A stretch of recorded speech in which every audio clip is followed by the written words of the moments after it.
Сәлем достар, сіздермен Тоғжан. Бүгін сіздерге таңғы асқа дайын болатын өте керемет, жұмсақ, үлпілдек панкейктердің рецептімен бөлісетін боламын. Бізге қажет ингредиенттердің барлығы описанияға төменге жазып қоямын.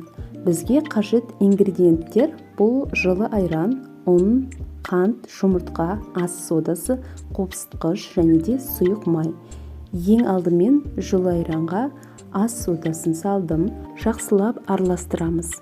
Кефир мен ас содасы араластырылған кезде кішкене реакция болады. Көлем ұлғаяды.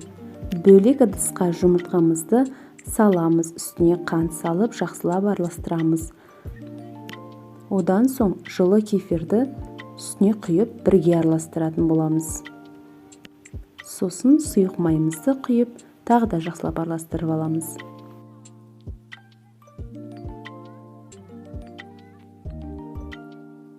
Енді ұнды жай сала отыра араластырып отырамыз.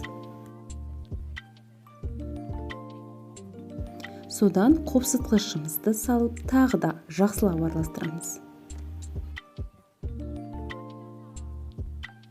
Біздің қамырымыз дайын. Осындай видеода көрсетілгендей консистенцияда болуы керек. Енді табаны жақсылап қыздырамыз. Табаға ешқандай май жақпаймыз. Бір ас қасықтан қамырды салып отырып пісіретін боламыз.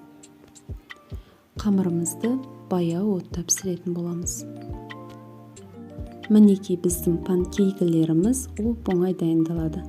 Ортасы толықтай піседі. Уайымдамаңыздар. Дәмі өте керемет.